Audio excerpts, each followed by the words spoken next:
Assalamualaikum warahmatullahi wabarakatuh dan salam sejahtera. Hari ni cikgu nak bagi 5 tips untuk kamu hafal CP kan. Cikgu faham kadang-kadang masalah tahun 5 tahun 6 pun masih tak hafal CP. Alasan demi alasan dan macam-macam lagi. Hari ni cikgu nak bagi 5 tips untuk kamu faham, kamu boleh hafal CP. Yang pertama, catat. Catat. Yang pertama adalah mindset. Mindset awak. Buang perkataan tak boleh. Buang perkataan susah. Buang perkataan susah nak ingat. Buang tu dulu. Tanamkan dalam kepala awak, aku akan cuba. Aku akan mula ingat. Aku akan cuba try. Aku akan cuba sikit demi sikit.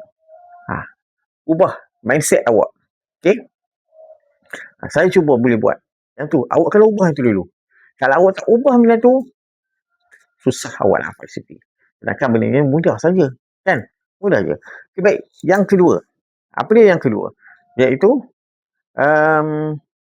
hafal yang mudah dulu. Hafal yang mudah. Catat nak. Hafal yang mudah dulu. Yang kedua, ubah mindset awak. Yang pertama, ubah mindset awak. Yang kedua, hafal yang mudah dulu. Dalam CV 2, 3, 4, 5, 6, 7, 8, 9. CV 2, mudah dulu. Hafal CV 2 dulu. Boleh? Dah boleh hafal? 3 susah sangat. 4 susah sikit. Okay. CV 5, hafal CV 2 dulu. CV 2, CV 5. 10, 11 tu tak payahlah hafal CV tu kemudian. 2, 5. Lepas tu, hafal CV 9. Sebab CV 9 ni mudah sebenarnya. Boleh gunakan magic pattern. Okay, magic pattern ni salah satunya menggunakan jari lah. 199, 29, 18, 18, 18, 39, 27, 49, 36, 9, 45, hasil 9 dulu. Mudah ingat. Kamu guna jari saja. Okay. CV 2, CV 5, CV 9. Hafal yang tu dulu. Okay. Yang mudah lah. Kalau tak kisahlah kalau yang mana yang mudah, bagi awak, hafal yang tu dulu. Lepas tu, barulah CV 3, CV 4. Okay.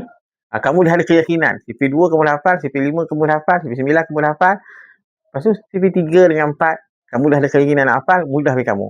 Lepas tu barulah CV 6, 7 dan 8. Okey. Yang keempat, kamu cari kawan ataupun adik ataupun sesiapa saja yang boleh berkongsi dengan kamu lah. Okey. Kamu bagi dekat dia buku CV, kamu baca, suruh dia betulkan. Kalau kamu salah, suruh dia tegur. Tegur CV yang mana kamu salah. Jangan marah dia kalau dia tegur salah. Okey? Biasalah kalau salah kan. Untuk kamu betulkan balik. Okey? Dan yang terakhir, yang kelima adalah kamu praktiskan congak. Latihan congak.